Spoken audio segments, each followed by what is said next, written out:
ఉంది. Thank you so much. Thank you తమ్ముడు. పెద్దలందరికీ నమస్కారం. విజేంద్ర ప్రసాద్ గారికి ప్రత్యేకంగా ధన్యవాదాలు ఇలాంటి కార్యక్రమానికి వచ్చి మీ ఆశీస్సులు అందించినందుకు. అట్లాగే బాబీ గారికి, సురేష్ బాబు గారికి, కోర్టు దర్శకులు జగదీష్ గారికి చాలా మంచి సినిమా, చాలా స్వచ్ఛమైన సినిమా. అట్లా విజయ్ బుల్గానే ఎంతో మంచి సంగీతం వస్తున్నారు. ఆదిత్య సంగీతం, మంచి సంగీతాన్ని ప్రజల దగ్గర తీసుకెళ్తున్నారు.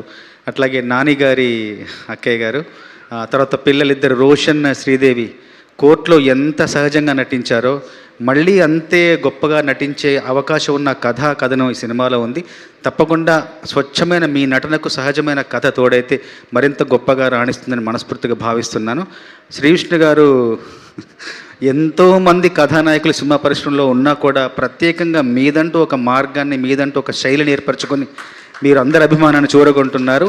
నేను సామాజికంలో చూశాను. తర్వాత మొన్న నారీ నడంబురారిలో కూడా ఒక చిన్న పాత్ర, చిన్న నిడివి ఉంటుంది, క్యామియో చేశారు.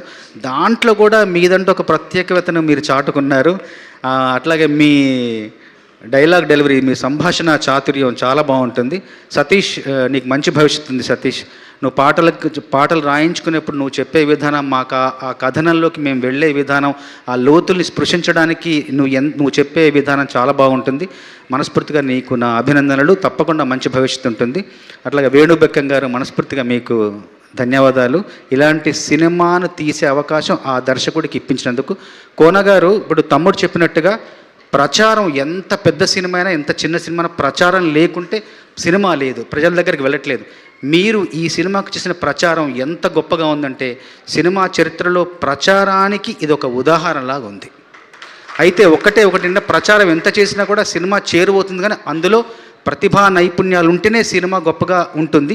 అందులో ఈ సినిమాలో ఆ ప్రతిభా నైపుణ్యాలకు ఎలాంటి కొదవలేదు. తప్పకుండా ఈ సినిమా మరొక మైలురాయి అవుతుంది. వాళ్ళ చరిత్రలో, మీ చరిత్రలో కూడా మైలురాయి అవుతుంది. మనస్ఫూర్తిగా నేను అందరినీ కూడా అభినందిస్తూ, సినిమాలో తమ్ముడు 3 పాటలు రాశారు, నేను కూడా మంచి పాటలు 3 రాశాను. అందులో అంటే నా శైలికి భిన్నంగా రాసిన పాట తిప్పుకుంటున్నావు, అది చాలా ఆదరణ పొందుతోంది. సినిమాకి అది చాలా ఉపయోగకరంగా ఉంటుందనడంలో నాకెంతో ఆనందంగా అనిపిస్తోంది. కళ్ళే ఎగరేస్తుంటావు, అంతలో పళ్ళే నూరుతూ ఉంటావు, అల్లరి చేస్తూ ఉంటావు, ఇంతలో సల్లని మాటలు చెబుతావు, అందరికంటే సిన్ని మొల్లిలా అలిగే నూగూసుంటావు, సందే దొరికితే పెద్ద మనిషిలా పెత్తనమే చేస్తుంటావు, ఎన్నో ఏషాలేసి దీపం చుట్టూ పురుగును చేసి తిప్పుకుంటానవు నన్నే నీ చుట్టూ తిప్పుకుంటానవు, మంచం చుట్టూ దోమ లెక్క, బెల్లం చుట్టూ ఈగ లెక్క, గుడి చుట్టూ భక్తుని లెక్క, బారు చుట్టూ దాగబోతు లెక్క తిప్పుకుంటానవు నన్నే నీ వెనక తిప్పేసుకుంటానవు. తర్వాత ఇందులో రామ్ మీరియల్ గారు పాడిన పాట కూడా నాకు చాలా ఇష్టం. అందులో లొందాలున్నా బొందాలున్నా నేనే ఎల్లే సడకు, ముందరికే పోతుంటాను రానే రాదు ఫరకు, ఇచ్చేవాళ్ళు ఇస్తుంటారు గడికొక్క జరుకు, చచ్చిపోయే కర్మేం లేదు చేసుకుందాం వరకు, రాజమ్మో ఎడిసిపోయిందిరో రాజమ్మో పొడిసిపోయిందిరో, నన్నింకా మరిసిపోయిందిరో, నా గుండె ఇరిసిపోయిందిరో. రాజమ్మ పోతే వాళ్ళ జేజమ్మ అనుకునే రోజుల్లో రాజమ్మనే ఎందుకు కావాలనుకున్నారో ఈ సినిమాలోని ఆ గాఢత చెప్తుంది. తప్పకుండా ఈ సినిమా అందరికీ నచ్చుతుంది, మీకు మరింత గొప్ప భవిష్యత్తు ఉంటుందని మనస్ఫూర్తిగా కోరుకుంటూ ముగిస్తున్నాను.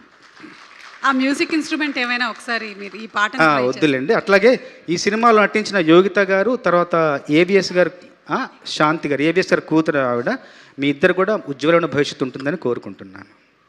Thank you so much Chandrabose garu. And అలాగే థ్యాంక్ యూ సో మచ్.